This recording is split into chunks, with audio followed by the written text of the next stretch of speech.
Oh, fuck no. Oh. Um, Evening, people. I don't know what the hell happened, but I'll be honest with you. Hope you're well, keeping safe, keeping each other safe, and spreading the love during this pandemic. Because we all need a little bit of loving, don't we? Before I go any further, please check a ticker below. Please like, share, and most importantly, subscribe for Brownie. Hope you're well. There's my ticker, Twitter, there's my Facebook page, and the Instagram. I haven't got a clue, so I'll keep that running for the next couple of minutes. Tonight, we're just going to be talking about what I think is a fascinating kind of takeover proposal and a very public takeover proposal. That's the fascinating thing about it regarding Arsenal, the Spotify founder. I think I'm calling it, or one of the founders. Yeah, he's the Um, founder. Mr. Ek, if that's how you pronounce it. His proposal to take over Arsenal. So I've got my good friend Sam Greenwood. Hi, Sam. Hope you're well. Many thanks for Hi, coming on. Brownie. Cheers for having me. Hi, Brownie. Hi, everyone. It's always good to be here. Welcome to the spaceship. You're first. Yeah, I was just saying, it's either a spaceship or we're in Tron or something like that, I isn't know, it? I know. I just thought it'd be something different, to be honest. We Yeah, thought it's it'd be great. something different, It's but great. it took me a, it took a while, to be honest. It took I like it. weeks. I like it. It's But good. yeah, we'll go through the comments in a moment. There you go. Hi, Finn. He says, hi, Brownie. Hi, Finn. That's a Hi, weird one. everyone. Tom. Hi, Tom. Hope you well, my friend. And yeah, go on, Sam. You kick off what your feelings as an Arsenal fan. What your feelings are regarding what's happening in the last few days. Yeah, I mean, I must say it is very surprising to see something like this happen so openly and publicly, like you say. Normally, this will go behind closed doors and, be clandestine communications and things like that, through different channels. It certainly won't be out in the open over Twitter and, and interviews Yeah. on CNBC and all of that. So, yes, it is very unusual. But the thing is, when you think about it, he is the founder of Spotify, and he's a tech guru. He's a bit different, And when you think about it, the way Spotify and all these tech guru people are, they are different, aren't they? He's young. He's 38 years old. He's new. It's his new way of doing things, thinking things. It's not old school. This is the new way of doing it, right? This is. Technology, and he's using technology to do his bidding, literally. Yeah. So I initially I thought when the first tweet came out, when he tweeted during the protests and everything, just after, and he announced that he wanted to buy Arsenal. I thought it was like a Dan Goatee thing again, like just a bit of PR, get your name out there a bit, whatever, And then. There was more rumours come then about he'd got Bergkamp, Vieira, and Henry involved as like ambassadors, and they're going to come on board to help him launch the bid and get in with the club and everything, and then it just seemed to get more and more steam and more legs as it went ahead, and then they announced it was announced there was an interview today with him on CNBC, the business program. On their show, on their channel, and lo and behold, there he was, and he basically just said it straight out. He said, "Yeah, I've secured the finance. I'm going to be making, or I've made. I can't remember whether he said he had made or he's going to make what he thinks is a fair bid for the club, and he's prepared to stay in it, stay in this process for the long run to try and get it, get the club from KSC, from the Cronkies." Yeah. And so for me, then it goes away from a PR stunt then to whatever, to raise the stock prices, share prices for Spotify or whatever. I know they've just recently... you were already setting up defences to the point I'm going to make, and you know damn well you are. Right? I want to be the kind of like alternative kind of mindset because I'm Yeah, not I an mean, Arsenal well, fan. if you just let me finish, my point, Okay. and then you can I'm just running say, out of points to make. and then you can say, no, listen, you just come with all your points afterwards because they're all relevant. They're all relevant, decent points. So you just come with them. But I just want to finish off what I was thinking. And with Spotify, there have been recently they launched some kind of cooperation or some kind of partnership with Facebook now. I think there's something going through Facebook now with Spotify and I thought, I initially thought it was a PR stunt, but now I just don't think it is because it's gone too far now. I don't think you'd go this far and go on CNBC and divulge those details if it was just a PR stunt for me. That's my thought anyway. None of us really knows. It's all just speculation at this point. All we've got is what's actually been said and what we can see has been done on TV.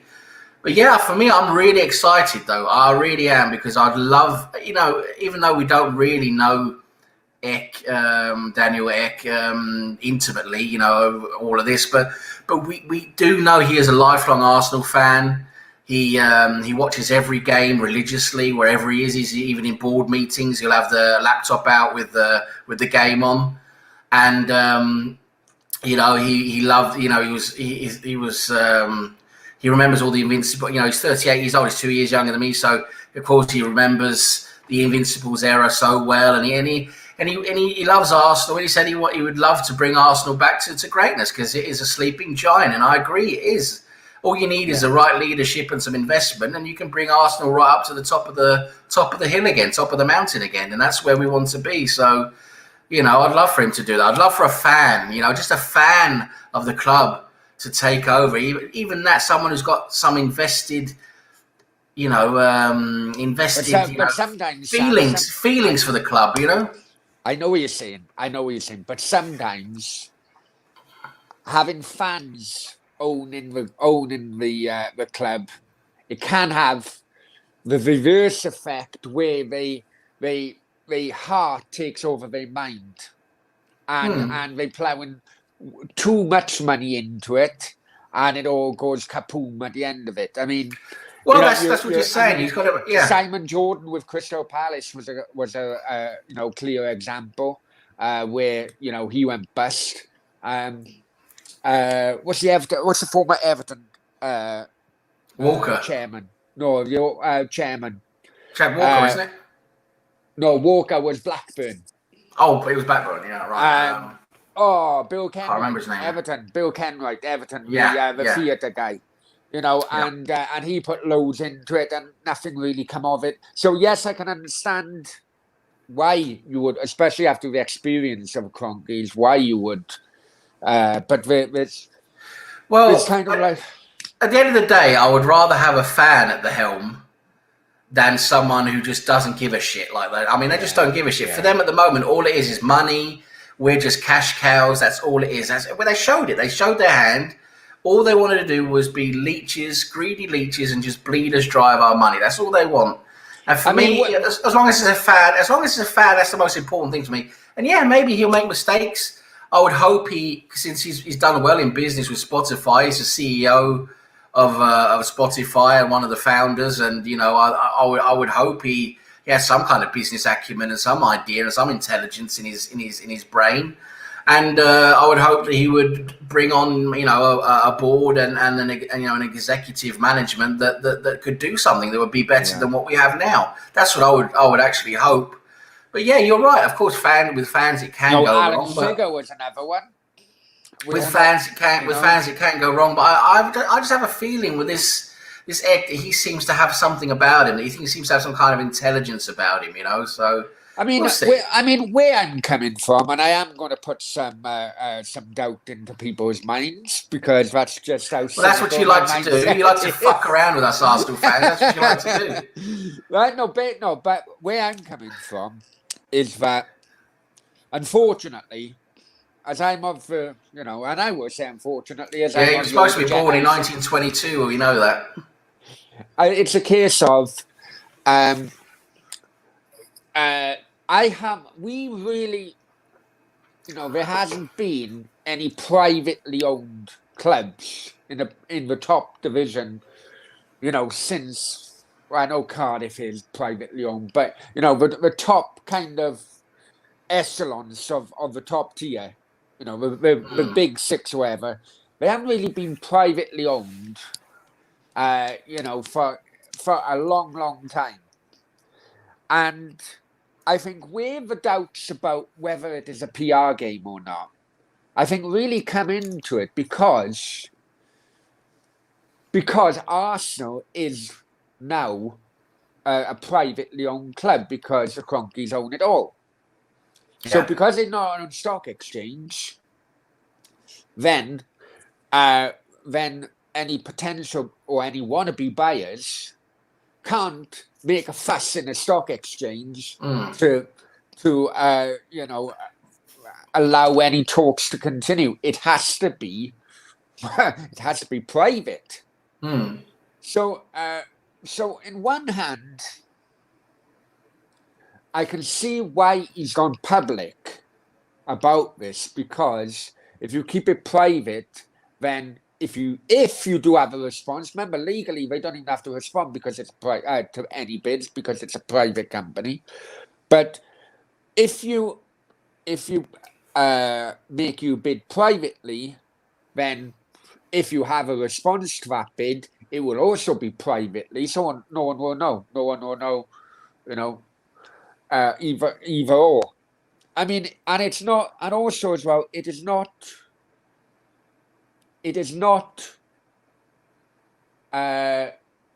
original for club legends, e.g. former players, to come in on a so-called takeover attempt because the new buyers would want the supporters on board. And how do you get supporters on board? Bring in club legends. I remember when Leicester were taken over and they brought in Gary Lineker. The same could be Sunderland. I know I'm going back a few years with the amount of takeover Sunderland have had. Now Quinn coming on that. And that's the way how to get the supporters on board. Maybe it's just because it's a new thing and I hate change. Maybe that's where that's where my kind of try to say this with a list. Skepticism comes into it, because doing a takeover bid of a world-renowned football club on social media is a new one on me. That's what I'm saying. This guy is new. He's new age. He's new age technology. This guy is new. He's not a 60-year-old, some old, mothballed fucking old, stock exchange, Warren Buffett type of guy, is he? I mean, he's a young, dynamic tech guru. That's what he is, and you would think he would do things very differently. That's what they do. You hear about all what goes on in Silicon Valley, all those companies. All the tech companies, they do things very, very differently from the way they run their businesses, the way everything's set up. I mean, there's companies that they literally, there's companies where, I don't know if you've heard about this, but there's companies where you basically, you can take as much holiday time as you want.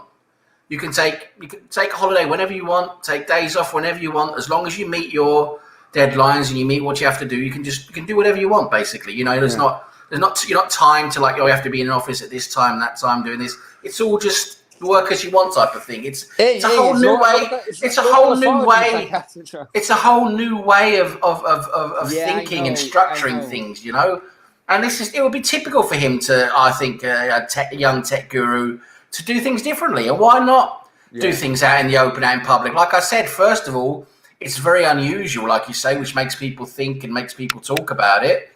And for me, what I think, it adds a lot more leverage onto it, because everyone's talking about it. All the fans are going to get behind it now who already want Kroenke out. They've already taken to Ek and would like him instead because of what he's proposed and who he is.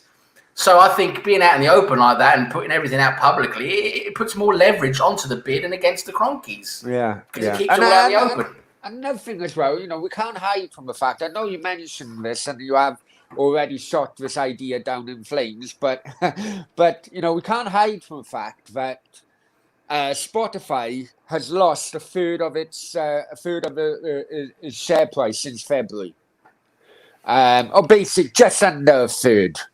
All right, And it's a bit of a coincidence that this comes out. He makes this speech when the protests were going on outside the Emirates, and B, just days after Spotify put their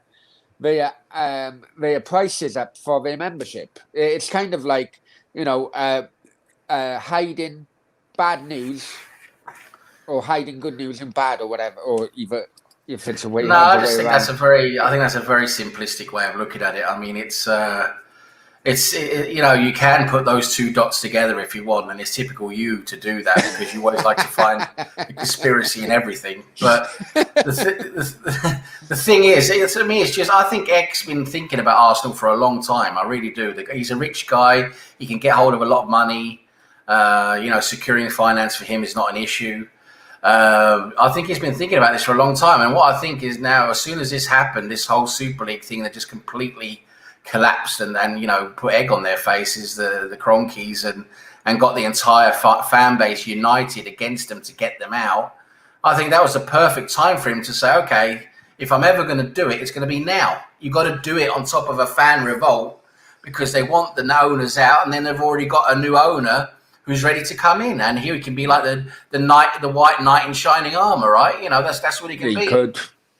Okay, yeah, and you mentioned about the fans, and I will support the point where it's especially in like the social media days, it has been quite a momentous occasion, really, because the amount of Arsenal fans who, let's be honest, there's more splits in the Arsenal fans than it is in my ex-girlfriend's backside. Yeah. Yeah, you're right. And you know what? What's amazing is now, a lot of people have been saying this online now that, you've got to give credit where it's due. What Kroenke's actually managed to do, one good thing he's managed to do is actually unite the Arsenal fan base. That's the only good thing he's managed to do. But,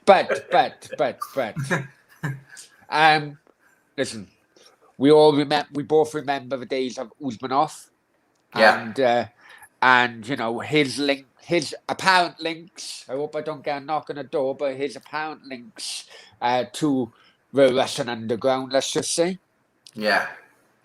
he put in 2, maybe 3 different bids to buy out the Cronkies, which were refused at the time. And he, in the end, after 10 years, he got so annoyed with it. And it was quite public. That was quite public, if you remember correctly. But my point being, why should they accept this when they were quite happy to reject Usmanov's bid? Is it just because of the share price now?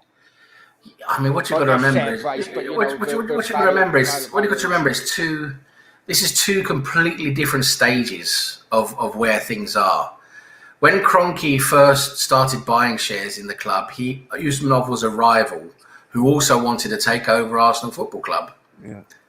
And the problem was, as we all remember, was Usmanov was painted as this ugly Russian thug, because we all had Abramovich fresh in our minds. Every Arsenal fan hated Abramovich and what he did, and we didn't want that for Arsenal, even though we realised, later on that that's the way things are going. At the time, we were completely against a rich oligarch coming in and just putting in 500 million on the table to buy a team. We were against that. And so he was painted as this Russian thug, and he did have a shady past as well. That was apparent as well.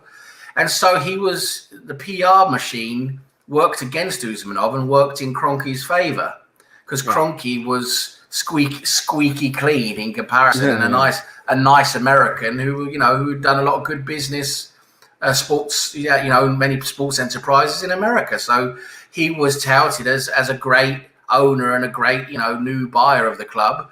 And basically the PR machine then worked in his favour. And what happened was all the old board members who sold their shares, Bracewell Smith and Dean and all of them, who Dean was actually on the Usmanov side to start off with. Even he eventually folded. They all decided to go for Kroenke and sell their shares to him. So he got the controlling stake Yeah. And then that forced the mandatory takeover bid. Yeah. And he managed to force. Well, what is that? Is that 75%, Sam, or No, is it's it 30. 60? I think it's Well, 40. mandatory. Mandatory. Yeah. I thought To you get. were controlling more than 50. I think it's if you buy anything over 50%. I think you have to make a mandatory bid to buy the whole thing. And that's with a smaller shareholders then potentially. And Arsenal Supporters Trust folded and all that. And that's what happened. But at the time, we were like, okay, Kroenke seems okay, you know. Sometimes it is better to know. We didn't know what was coming. You know, that's the thing. Yeah. We didn't know what was coming. And Usmanov was painted as like I said, an ugly thug. And so Usmanov sold up, and I think he actually made a profit already because he had already bought some shares. And then Kroenke a few years later, you know, bought the shares off of him for an increased price. I think he actually made a decent profit out of those shares. Yeah. But that was when he took controlling stake in the club, Kroenke, you remember, and that's what he wanted. Then he wanted to invest in Arsenal, and it's become a nice asset for him, right? Yeah. But now you've got to think the value of the club has increased, and from when he bought it, and now there's not shares anymore, right? So you can't look at shares. You're looking at just general price valuation of the club. It's valuated at about 2.2 billion by Deloitte, you know, the official official evaluators who evaluate all the football clubs' values. Yeah, values each year. They have that list at the top, you know, and Arsenal's 8th at the moment. They've gone back up from 13. Deloitte. You know, it's their headquarters in Cardiff now, apparently. Yeah, and I may have to give them a little knock on the door to see. Yeah, exactly. But we were 13. My fucking YouTube channel. Arsenal were actually 13th on that list like 3 or 4 years ago. So now we're up to 8. So actually, our value has increased. Yeah. So yeah, the evaluation is about 2.2 billion. But you can think with, you know, thinking about future earnings, future revenue, and everything. He's probably offering more than that. We don't know what he's offering, but he's offering something over 2.2 billion, I would reckon. And I can't remember what Kroenke actually bought the club for, but I do know it was considerably less than that. So I think Kroenke, he could get a very nice tidy profit here. Yeah. And, you know, if he actually realizes that he's not wanted, and, you know, the thing is, he's got everything centered in America, right? He's got all his assets and his enterprises centered in America. This is all he's got abroad, is this club in London. So, you know, why wouldn't he just say, okay, fuck it, I'll just sell Arsenal and then I'll just go back to concentrate on being back in America, you know, hold that thought, Sam. We're just going to, the comments have been a bit. Yeah, so we've got we've got some people involved here now. I know. I'm so glad. Random things, Rugby. Hi guys. Hi, my friend. Hope you're well. Hi, my friend. Finn. So they've got so much money. There's no need to sell the club. They're businessmen. They're always going to be interested. We'll come back on to that point afterwards. Just bought Spotify Premium to support the Arsenal defence. Reese, hi, my friend. Hope you're well. Evening, Reese. He says, I think you should stick a bid in. Brownie. Yeah, you have a history of buying football clubs, don't you? Or at least trying to. Yes, it's quite a checkered history. If I say that myself, I would trust him. But after he buys the club, will he have enough money to buy big players?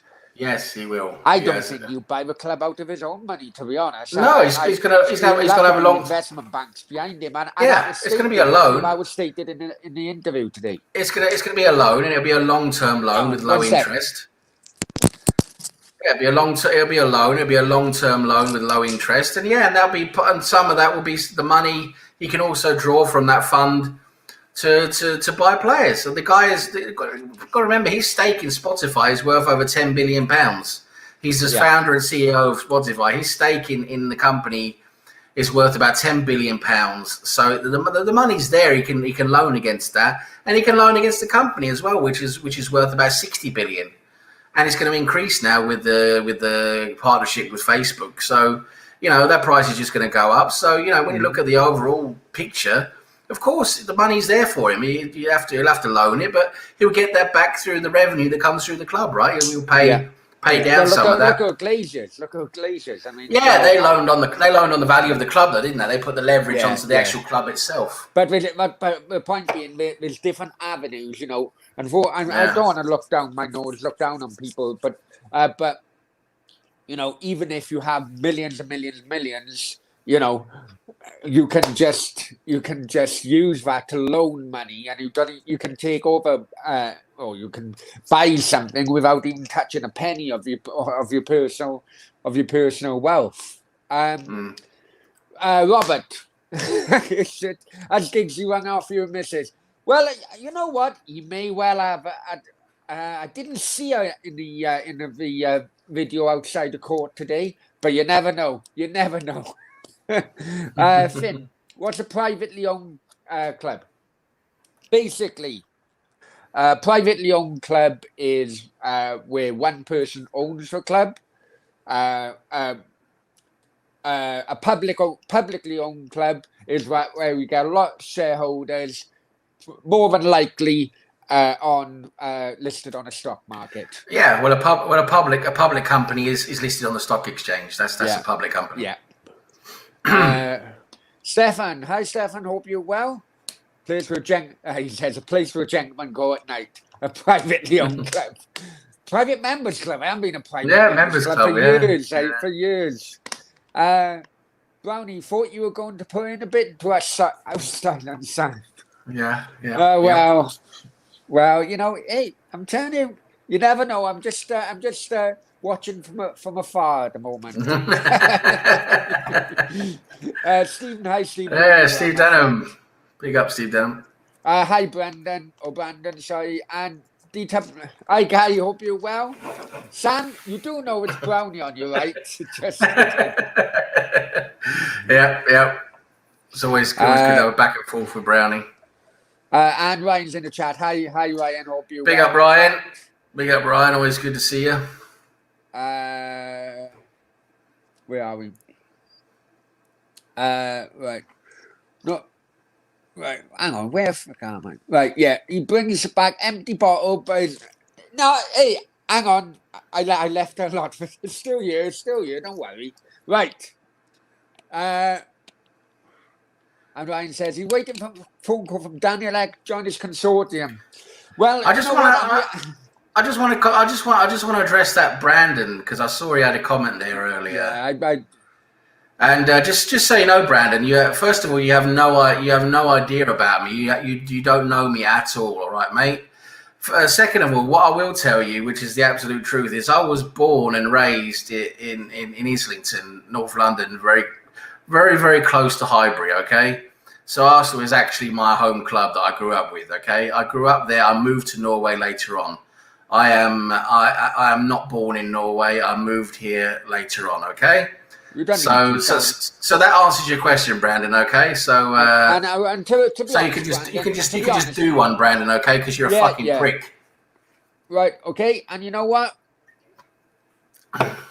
There you go. He's gone, and he has done one because. Sorry, mate. I didn't want to. No, it's okay. It's okay.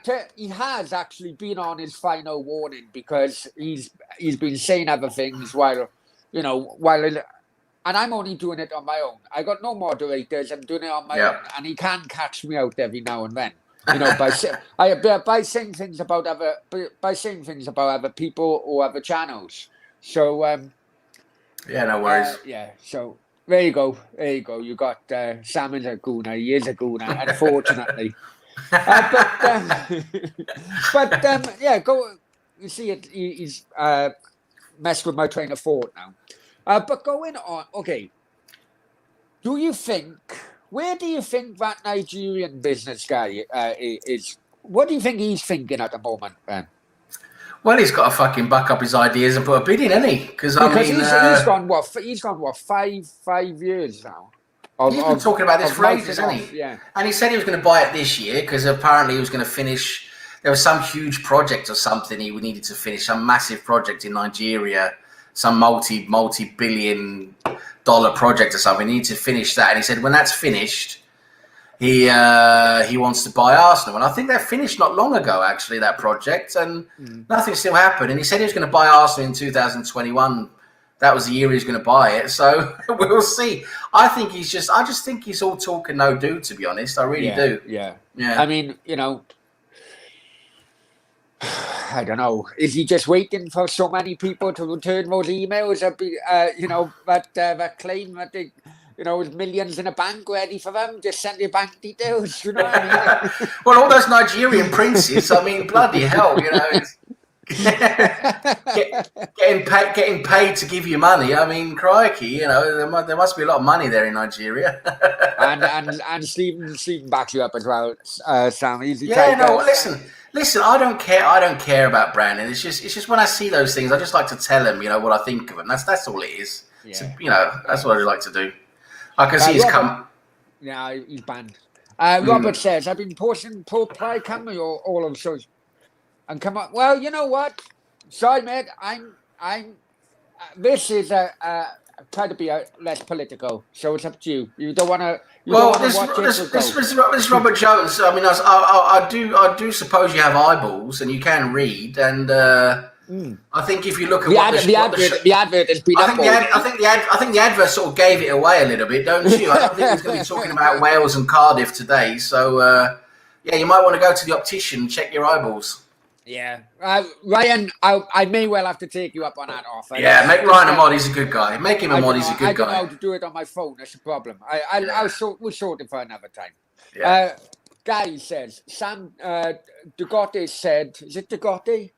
Said November 2021 is his project end date. I thought he could throw 1B into the basket and join Ed. Oh yeah. I hate all this sorted. I don't want more owners involved, because when you have more owners involved, it becomes more of a mess, doesn't it? I like the idea of just having this Daniel Ek there as the sole owner, and he can bring in people below him in the board and stuff like that. You can do a good job. But this is another thought, right? Hear me out on this now, right? Now, Cronky, all they think about is profit. Well, it comes across like that, It comes across like that. So, the American link is there. The European Super League is there. Making money off massive commercialism is there. So let me put something to you, Sam. This time next year, the Arsenal CEO, Ed Woodward. Fuck off. Hey, I'm telling you. No. It will not surprise me at all. He put it. See, what do you mean? What do you mean with? You talking with Ek as an owner, or with Stan Kroenke still in place? No, still with Kroenke. He's got his son in place, isn't he? He's got his son as a CEO. Yeah, I know, but but something tells me he will be involved with Arsenal. And something tells me everything you say, always the opposite happens. Would you welcome? Because let's be honest. On the field, it's not like the United success in which we've all grew up with, but off the field, he has been really, really good. So I'm just wondering because of his off the field activities, the Chevrolet kind of deal. He got so much out of Chevrolet. The guy in Chevrolet was actually relieved of his duties about a week after the deal was signed because it was so much. I don't think we're going to be seeing Ed Woodward at Arsenal anytime soon. I just can't see that happening at all. Okay. He's got his son. He's got his son in the CEO role. That's what he wants to use him for. I just can't see it that. Well, you know what? Mark my words. Mark your words. Oh yeah. Where's Thomas Partey? Is he playing for Arsenal? Let me see. Where's he? 7 said, no, I don't have mods, but I will after this show, I'll be honest with you. And he says, well, that was worth it as well. Republic of Arsenal. Hi, Oh, pick up Anthony. Anthony, lovely guy. He says, breaking news from Sky Sports: Cardiff gone into liquidation. You know what? I've heard that's happened in my lifetime so much. And Arteta got a new 10-year deal. And Tara Banks have agreed to be my You bastard. You bastard. Taking Tara Banks away from me. You bastard, Anthony. Sam, he tried this with me last night. Oh, yeah. Did he? Did he? Brownie, he's always trying in the chat box. He's always in the chat box causing shit, aren't you? Stirring shit. That's what you do, innit? Sam, see what Brownie does? He pokes and behave, calls you over and runs. Pokes the beehive, calls you over and runs. Yeah, that's what he does. He rings on the doorbell and runs away. That's what Brownie does. Stefan says... Ed Deadwood. I like that. Ed Deadwood. That's a good name. And Guy says, Ryan, you got any Cardiff info? Like see Brownie turn red. Wow. Oh, I see what you got. I see where you went for the Gary from blue to red. I see what you went for, eh? Smith Rowe is a great youngster. Yeah, he is. Yep. He is. Currently in contract currently in contract negotiations, if we're to believe the rumours, Smith Rowe for a new contract. Odegaard's gone a bit quiet. Is that because? Well, he said. He had an interview the other day. He said he loves being at Arsenal, loves the project that's going on. He trusts Arteta. Blah blah blah. All the things he should be saying. I think he likes Arsenal, Odegaard. You got to remember, Odegaard came in and he fit in very well in our system, and he started playing. Let's say he gelled very quickly, and I think he's enjoyed that and he likes that. I think he sees that he can show people what his worth is and what he's good at Arsenal. I think if he goes back to Real Madrid, I think he'll be on the bench. I don't think he'll be used. And if he goes somewhere else, there's a chance of him not gelling in, right? Not fitting in. So you got to remember fitting in and playing well, and it's a big part of it, And as a football player, you've got you're making the final decision, right? Unless the club doesn't want you, of course. But I know Arsenal wants him. I've always said that it's not like a game of FIFA. So if Arsenal want him, so if he wants to stay at Arsenal, I'm sure they'll come to some agreement. If Odegaard says, "Listen, I don't want to go back to Real Madrid. Just sort out a deal for me," I'm sure they will. I'm sure that could happen.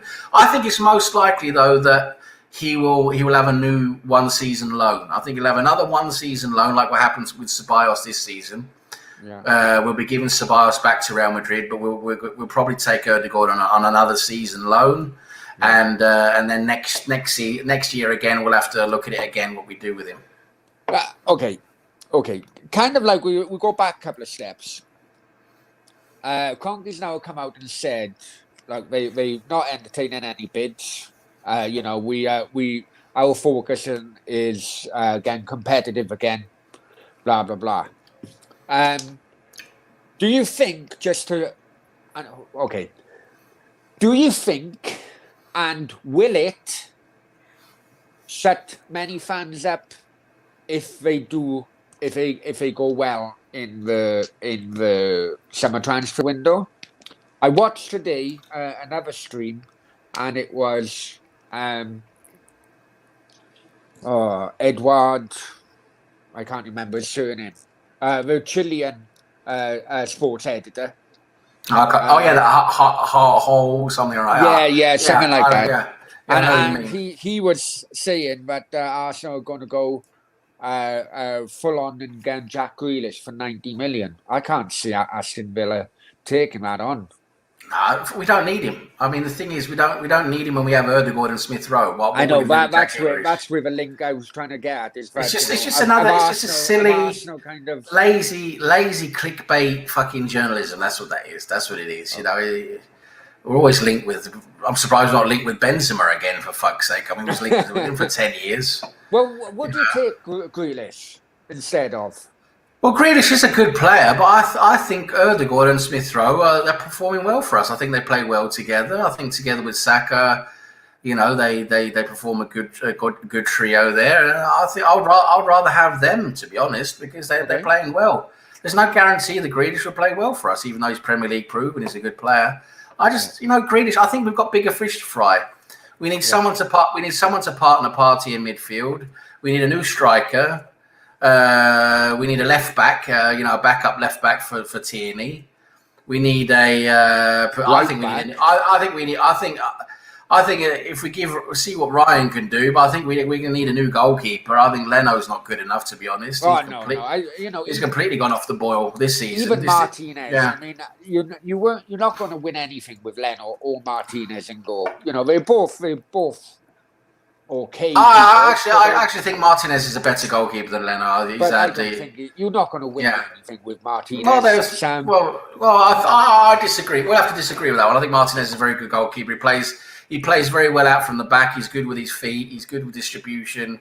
He's a bigger, more commanding goalkeeper in the area. I think Martinez is much better than Leno. That's my opinion. Okay. I think we would have done a lot better with Martinez in goal. That's my opinion. But if it was up to me, I'd sell Leno. I don't know. We could probably get about between 20 and 30 million for him. Yeah. Sell Leno.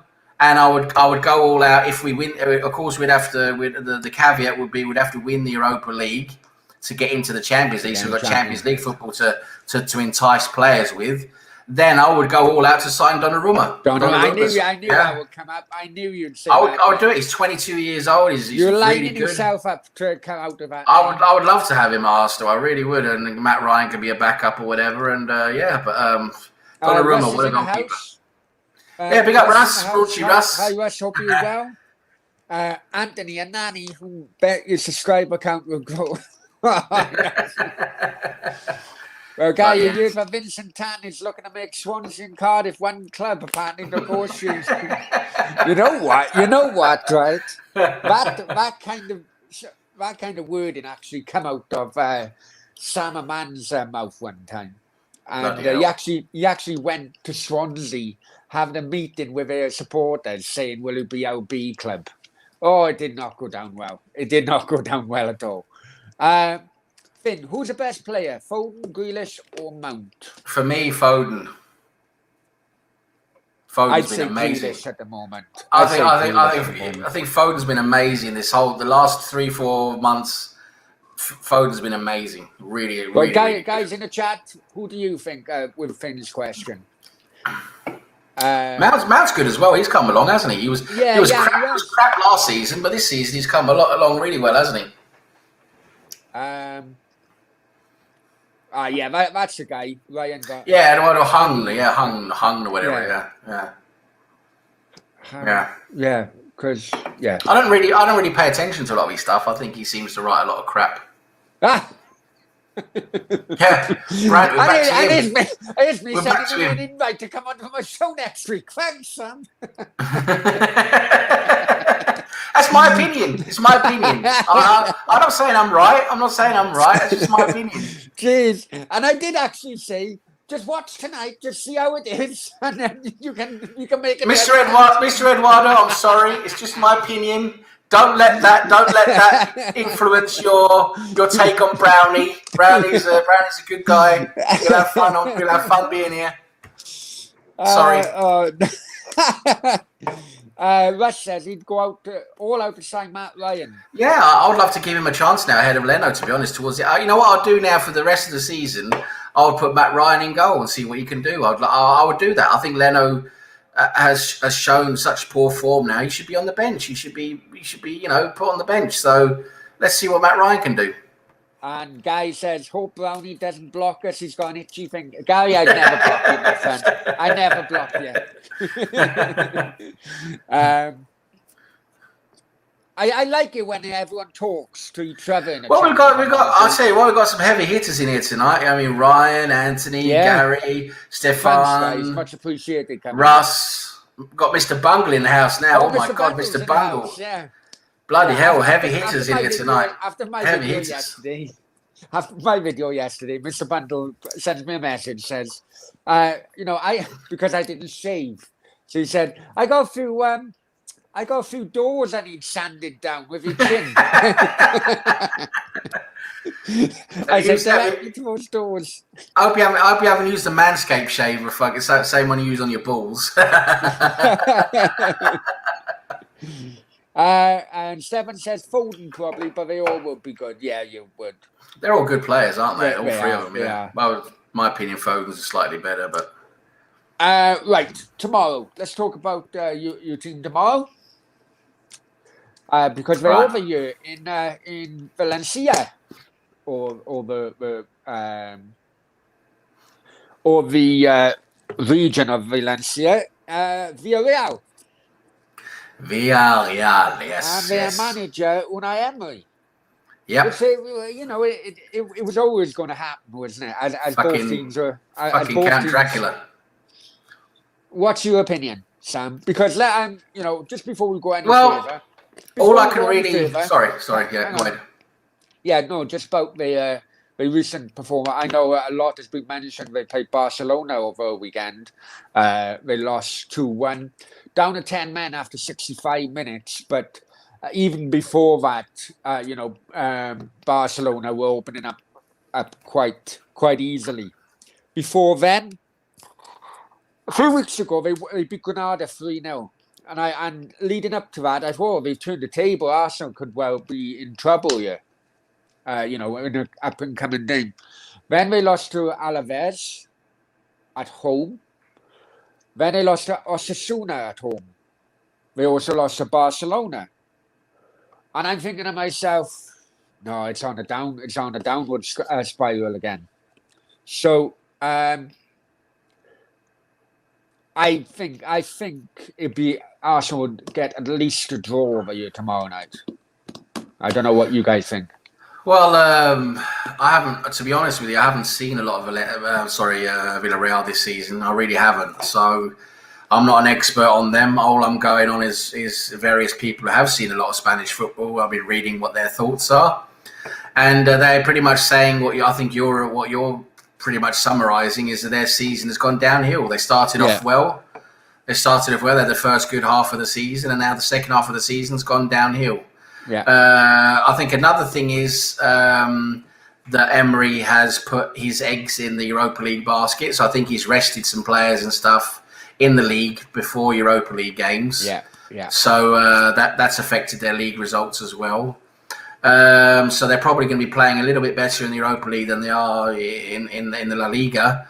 But that being said, what I've been reading from the reports on Valencia is they're not really very good at the moment. They're not playing really very well, and that we should, if we play at the standard we played, away against Sparta Prague, I think we should be able to do a number on them and win by one or two goals.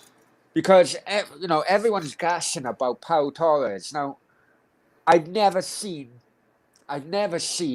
what the reasoning behind that, if I'm honest with you. He's the centre half he got there. I've been on the left. I've been reading that people like Moreno a lot more, and they like that Chukwueze, the right winger. They say he's very good as well. So we definitely can't play Xhaka at left back tomorrow. That's something Arteta can't do, because that's just going to be suicide. That's going to be suicide, because Xhaka can't handle speed. He just can't handle speed, and Chukwueze's got a lot of that. So, it's be interesting to see how Arteta lines up tomorrow, because that's the thing with Arteta. You never know how he's going to line up. One week he'll have a decent lineup. The next week it's all, what the hell's he doing here? Why is that guy playing there? He's playing out of position. He's playing out of position. The defense is different every game. We've got a different defensive lineup every game. I mean, we haven't had consistency this season because we've never had the same bloody team 2 games in a row. I mean, how can you get consistency when everyone's playing with different players all the time? So, anyway, it is what it is. But, I think if we play with, apparently, Aubameyang could be playing tomorrow. Tierney, he's available for an assessment tomorrow. He could play if you want to chance it. And also David Luiz, I think he could be back as well, unless I'm very mistaken. I wouldn't go with Aubameyang, if I'm honest. No, I wouldn't. I would rather. I'd rather go. One thing in which I know about this Villarreal defense is that pace can undo them. So, and unfortunately, I don't think Aubameyang will got any pace anymore. Well, he's got more pace than Lacazette, that's for sure. But I'll play Balogun. I mean, I want to see what Balogun can do. He's got loads of pace as well. I'd love to see what Balogun can do tomorrow. Or put Martinelli in Martinelli in the striker role as well. I'd like to see that as well. Put Pepe out left And then you got. And then I think you do a surprise. I think you do like a Pep Guardiola moment. Take everybody with surprise. Whether or not it'll be like Pep Guardiola against Lyon last year. Was it Lyon last year? Where they got done over because of his surprise didn't work. Yeah. You know, it was something like that, wasn't it? Yeah. No, I think Arteta could go with a 3-4-3 tomorrow with the wing backs because I'm just thinking because if he lines up with 4 at the back, he's gonna have to have like more of a traditional left back, and I just can't see him playing like a Cedric because Cedric's not going to do it. I definitely can't play Xhaka. So unless you want to really chance it with someone there on left back, I think you have to go over to you would have to go to a 3 tomorrow. That's what I'm thinking. Go to a 3 at the back. But do a 3-4-3, so you got wing backs supporting. So I would probably say Saka out left as a left wing back. He can attack and come back and help in defence. He would also be a good match for Chukwueze because with Chukwueze he could match his speed and probably get in a few tackles on him. Yeah. And then on the right side you'll probably have. I would like to see Cedric on the right side, to be honest, out there. Because for me, I think he's more of a steady Eddie, isn't he? I think. Yeah, I think he's just more. I think he's overall a bit more better than Chambers. What Chambers does at right back, in my opinion. Yeah. So I'd like to see him out there, and then have a 3 at the back, and I'll just Erdegaard. That was the last guy who should be available tomorrow. Erdegaard needs to play, I think, in that 10 role, and I'd love to see Martinelli up top. I really would. Martinelli or Balogun. Martinelli probably more likely to get that nod. I really don't want to see Aubameyang because he's not only has he just come back from malaria, he's been crap, for the whole season. So I think he spoils the flow. If I'm honest with you, he does. It's all disjointed, isn't it, when he plays? And I just don't think he definitely doesn't deserve to start. So if Aubameyang starts tomorrow, it's just going to put Arteta under so much more pressure from the fans as well. Yeah. Stephen in the chat, we better get effing win. I can't be done with losing to that twat Emery. Bloody Count Dracula, bloody hell, I can't lose against him. Brownie's flip. Oh yeah. Sorry. And he says, Granny Norma is Brownie's next guest. To put you all in place. Get Granny Norma on, bloody hell. Plenty of experience. Granny Norma. And Russ says, if you know, right.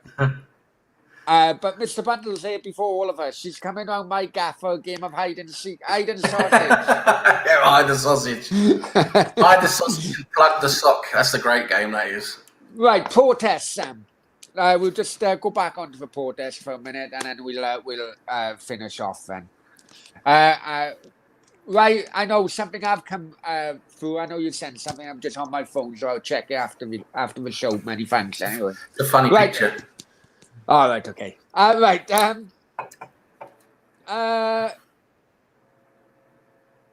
With regarding these protests, now, I'm all for people, go right to protest and so on, so on and so forth. But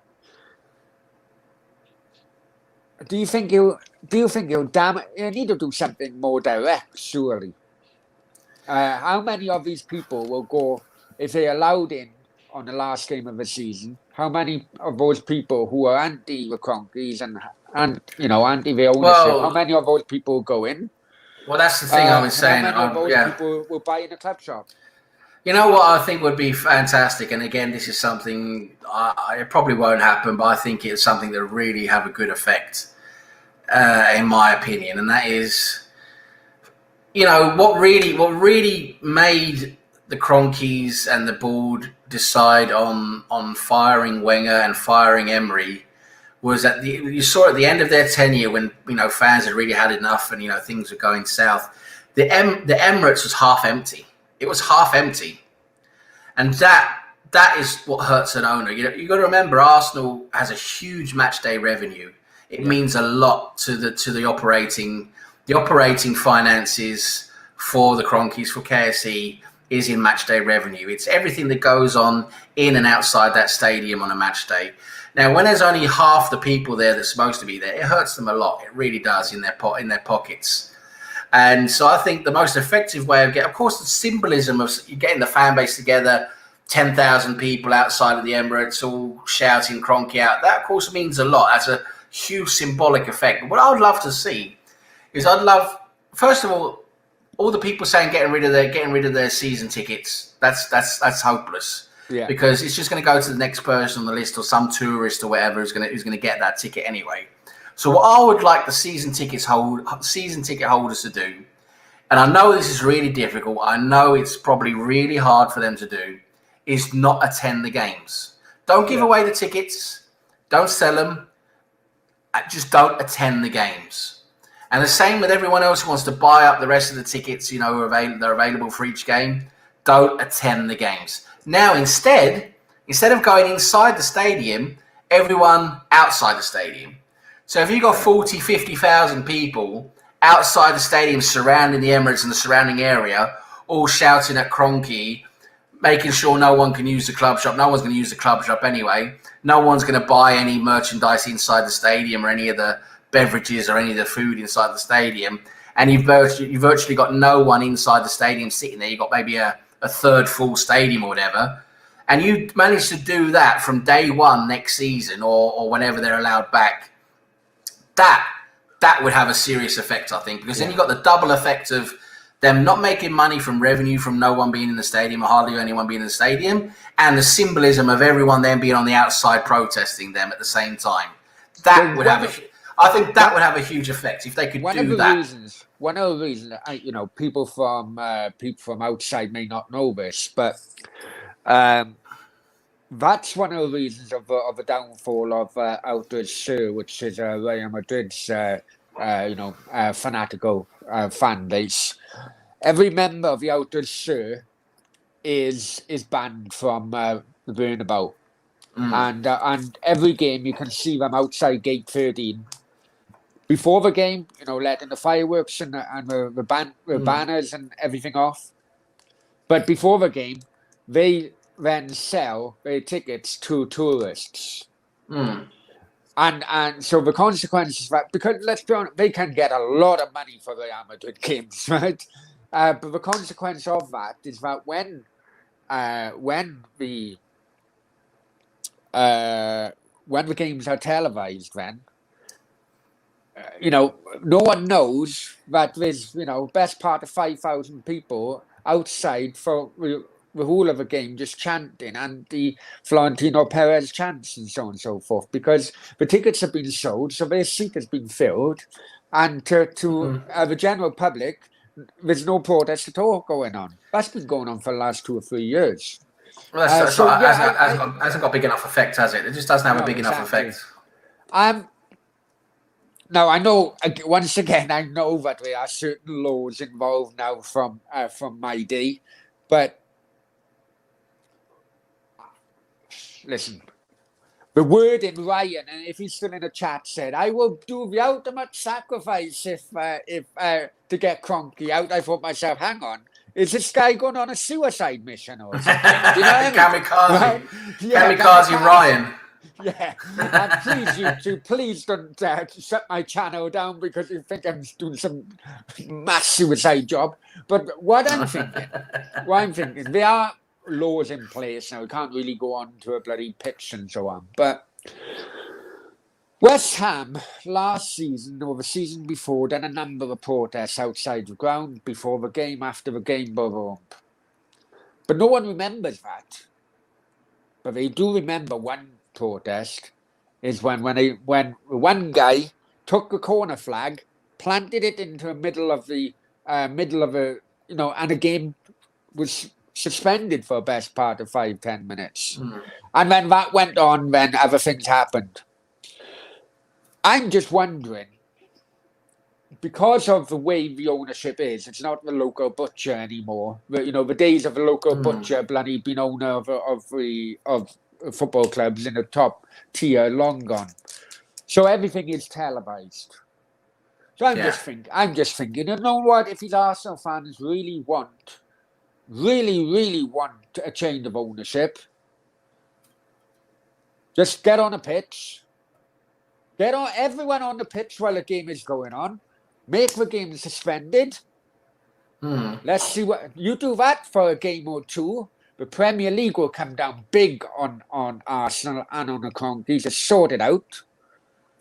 And that will have a much better effect than people outside the ground. That's my personal opinion. Maybe it's but whether people want to risk it. I just don't think that would happen because, like you say, that's illegal now and people get arrested and all of that. I don't think people want to get arrested. I don't think that's what they want to do. I think they want it to remain peaceful and legal.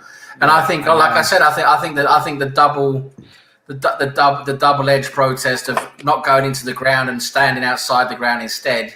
If you get 40,000, 50,000 people doing that instead of going inside the Emirates and not buying anything, none of the merchandise, none of the food and beverage, all of that, I think that would have a huge effect because it really hurts them. It really hurts that when they got no on little match day revenue, that's what really hurts them. It really does. There's also people mention about don't buy the Sky subscriptions and all this, the BT and all of that, all those subscriptions because they make a lot through the TV as well. I don't think that really helps because you've got the global market now. It's so global, so you're not gonna get the whole world to stop watching the Premier League. That is so. I'm just thinking. As I mentioned about Real Madrid, I think closer to home as well. Newcastle fans have been doing protests as well while the game's going on, and they haven't been really effective because they haven't been going to games. Adam Palmer's in the house, so let's go back. Lack of revenue is the only way. Yes, but this is another thing, then, which could back up my point about just everyone on a pitch, suspend the game. Would that come back to the lack of revenue? Would that then turn Sky saying, well, hang on 1 second. Whenever we go to the Emirates and to do a game, to televise a game, we can't get past 20-25 minutes without the game being abandoned or suspended. So why do you want us to go back there? We'll cover another game, thank you very much. So in effect, with TV revenue, would that also hit the club by the amount of game abandonments going on at the Emirates? I just think because a TV camera, it's not going to affect the TV cameras and all that. It's not going to affect the coverage, and that's all part of a deal anyway. They get that money. They get global money anyway from all over the world. There's thousands. They get more, don't they? When your team is highlighted. But they get paid for that anyway. That's the thing; they'll get paid for that anyway when they're chosen as a highlight. And I think if Arsenal fans do that, I think the security in that at Arsenal they would hit down on it so much they would probably start guarding the pitch. They'll probably start guarding the pitch with police or whatever. They would stop it as or stop then they might even stop the fans going. They might even lock the fans out of the ground, which is not what you want happening. I think it's more powerful if the stadium was full than everybody left 10 minutes. That's another way of doing it if they could do that. Yeah, Liverpool, didn't it? I think that did happen in Liverpool where they complaining about the amount of ticket prices or something. I think wasn't it? Yeah, I think they left after a certain amount of minutes. Yeah, there's something to do with it. Yeah. Yeah, that could work, and then everyone stand outside afterwards, for the rest of the game. Brownie's talking about the corner flag again. Did he mention the breaching of team officers? Oh, that's when the car. Those were the days. That's when the Kumar brothers, and never forget that. Everyone should turn up wearing cronky wigs. I'm sure Stefan can provide them. He seems to be a bit of a wig expert. Adam Palmer, a day of furniture shop. I'm trying to get there on tomorrow, to be honest. But funny guy. Yeah. Cronky may not give a shit. He would after a while. He would after a while if the revenue was very low and Yeah, You would after a while. because that would affect the income going into the other part of the umbrella company, wouldn't it? Surely. Yeah. Shout at Cronky, then go to the pub and watch a match. Hi, Cheddars. Hope you're well, my friend. Right, let's just finish it off now, Sam, if you don't mind, because I'm having messages from the likes of Ryan, and I actually got a message from Graham Kavanagh as well, a Cardiff legend, which I will say after this anyway. Oh, yeah, you got to bring him on, ain't you? Yeah. Just he's on about us having a chat tomorrow, so I don't know the time or anything. Former Middlesbrough, Cardiff, Wigan, but mainly Cardiff captain when we beat Leeds, that famous free kick. Captain when beat QPR in the playoff final. And nice, all-round nice guy, to be honest. All-round nice guy. So I'm sure that I'll have an update for that in the next hour or so. Also, as well, just to let you know, guys, the World of Football show won't be tomorrow night. It'll actually be Friday. That's why I'm trying to get the Daya to come on tomorrow night instead. I got Mark Bowen. Now, he's also an Arsenal fan. Some of you may know him on through Twitter. Is he on your Twitter as well, Sam? I know he's been on the test. He's linked up to the test lately. I don't think so. I don't think I've got him on Twitter. Basically, he's English-based reporter in Russia. And okay. He looks after the Zenit St. Petersburg Twitter account and things like that. Okay. The English Twitter account. We're going to be looking into Russia. No Sasha. Sasha is not around before anyone else starts asking. So without Sasha's help, we're going to be talking about Russian football. I unfortunately, once again, I go back slightly older. I think Stefan may know, Mr. Bundle may know as well. The 80s, where it was the Soviet Union rather than Russia, where they had a class team. They had an absolute class team. They should have went further in the quarterfinals in Mexico 86. They got to the runners-up in 88 of the Euros, where Van Basten hit that beautiful volley and Hullet had that bullet header. They actually beat Holland in the group stage, but then both teams got through the group stage and they met in a final as well. So talking Russia, so people please come in on that and just see where it goes. Hopefully people like the spaceship kind of background, Sam. I still feel like I'm in Tron. Yeah, I remember that film. But anyway, listen. I will say this. Good luck to Arsenal tomorrow. I think Arteta deserves a better crack at the whip, I suppose. I think he deserves a little bit of money. He deserves a chance of getting the Deadwood out of it. So that's where I am. I don't think the winner of the Europa League will come from that semi-final tie. I still think United will win it, if I'm honest with you, Sam.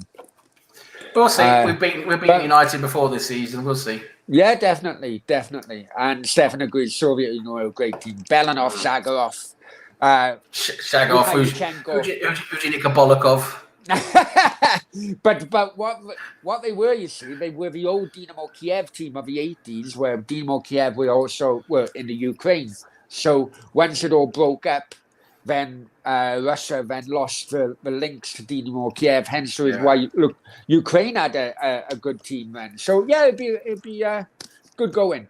But thank you very much, Sam. Much appreciated. And cheers for having me, Brownie. It's been good. It's been good as always. Always have a laugh. It's where can people find you? Where can people find you? They can find me down the local brothel. No, they can't. I'll tell you what. I don't have my own channel anymore. I chucked that in a long time ago. I'm normally around about different channels. Mr. Arsenal podcast with Ryan, a great channel. There's a newly started channel with Scott Mason, the Red Cannon. That's very good. Oh yeah. I'm also on the Arsenal fan circle, the American lads, on late Thursday nights. They're a great bunch with Gary and Ray and Tony and those guys. Good guys. I'm also sometimes on with the Blind Gooner, his channel, Daniel. That's good as well. So check out that. So I'm usually a guest. I'm bouncing around here and there. I enjoy it. I enjoy coming on as a panel member and just having a nice discussion and debate. Have a little bit of a laugh. It's always good. And you see my Twitter. If you want to follow me on Twitter, I'll follow you back. That's my Twitter handle under my ugly boat race there. That's at 1980_Greenwood. Give me a follow and I'll follow you back. Normally covering Arsenal and other bits of crap. There you go. There you go. There you go. There it is. And yeah, thanks again for having me. Thanks again, everyone in the chat. All the heavy hitters in there tonight. Great to see you guys. I know people are saying, don't go, keep it going. And Mr. Bundle is as well. Guys, yeah, the fans are calling for more, you know. But I honestly, I haven't ate, and I've had a message saying that my food is ready. So, I know. Okay. No. But thank you very much, Sam. Much appreciated. Yeah, cheers. And thank you for being the first guest on the spaceship. First guest on the spaceship. I like it. Right, guys, you take care. Love you all. And enjoy the rest of your evening. Good night, guys. Stay safe.